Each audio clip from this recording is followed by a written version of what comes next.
हमको last 30 years का एक विंडो लेना पड़ेगा। तो 1995 से लेकर के 2025 तक का अगर हम एक विंडो लेंगे, राइट, तो एक बार जरा आप सोच के देखो इस लास्ट 30 इयर्स में डेटा के पर्सपेक्टिव में क्या क्या बदला है और आपने क्या क्या बदलाव महसूस किया है। मैं आपको अपने एक्सपीरियंस से बताता हूँ कुछ चीज़ें जो मैंने नोटिस किया है। मेरा इंजीनियरिंग का फर्स्ट ईयर था 2007 और फाइनल ईयर था 2011। ओके, जब मैं फर्स्ट ईयर में था तो अगर किसी दोस्त के पास एक 16 GB का पेन ड्राइव होता था या 32 GB का पेन ड्राइव होता था तो वो थोड़ा अजूबा बात होता था, मतलब वो कॉमन नहीं था। अगर किसी के पास 32 GB का पेन ड्राइव है तो एक बड़ी बात होती थी। बट फोर्थ ईयर आते आते ये बातें कोई बड़ी बात नहीं रह गई। इसका क्या मतलब है? इसका मतलब ये है कि कॉस्ट ऑफ, बड़े ध्यान से समझना इसको, cost of storage and processing of data, ठीक है, cost of storage and processing जो है डेटा का, ये सिग्निफिकेंटली कम हो गया। ये 4 साल में भी, और ऊपर का जो 30 साल का विंडो है इसमें आप देखोगे तो वो रेशियो बहुत ही ज़्यादा कम हो गया। मतलब ये बहुत तेज़ी से कम हो रहा है।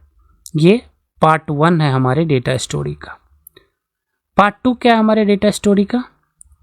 पार्ट 2 है जिस स्पीड से आप डेटा जनरेट कर रहे हो ना, ह्यूमैनिटी में इससे पहले कभी भी इस स्पीड से डेटा जनरेट नहीं हुआ है।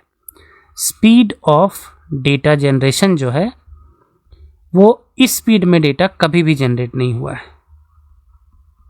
ये बहुत ज़्यादा ऊपर गया है पिछले 10, 15, 20 साल में, ठीक है। थोड़ा आपको आइडिया देने के लिए बताता हूँ, हमने 120 ज़ेटाबाइट्स डेटा जनरेट किया था 2023 में, ठीक है। 147 ज़ेटाबाइट्स डेटा लगभग हमने जनरेट किया 2024 में, ठीक है, और 181 एस्टिमेटेड था और इसी के आसपास हमने जनरेट किया है 2025 में। सबसे पहले आप ये सर्ज देखो परसेंटेज में कितना ज़्यादा है एक साल से दूसरे साल के बीच में। और अगर आपको नहीं पता है ज़ेटाबाइट कितना होता है तो मैं यहाँ पे लिख देता हूँ आपके जानकारी के लिए। 1 ज़ेटाबाइट इज इक्वल टू 1 और इस पर आप 9 ज़ीरो डाल दो, 1 2 3 1 2 3 1 2 3, इतना टेराबाइट्स डेटा आपने जनरेट किया है एक साल में, और ये बढ़ते ही जा रहा है, ठीक है। अब जब डेटा जनरेशन बढ़ते जा रहा है और जो कॉस्ट है उसके स्टोरेज और प्रोसेसिंग का वो घटते जा रहा है, जब ये दोनों चीज़ों को आप कंबाइन करोगे तब आप समझोगे कि हो क्या रहा है। अगर आप कोई कंपनी हो जिसके पास पैसे हैं, जैसे एप्पल, ठीक है, या मान लो आप माइक्रोसॉफ्ट हो, या मान लो आप टेस्ला हो, ओके, या मान लो आप यूनिलीवर हो, कोई भी बड़ी कंपनी जो होती है उनके पास पैसे की तो कोई कमी है नहीं, ठीक है।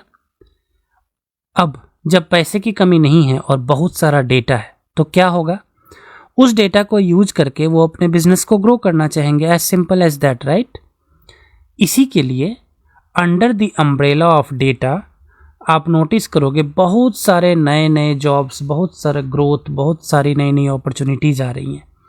और इन सब में सबसे पहला एरिया जहाँ पर ग्रोथ सबसे ज़्यादा है अभी वो है AI या डेटा साइंस का एरिया।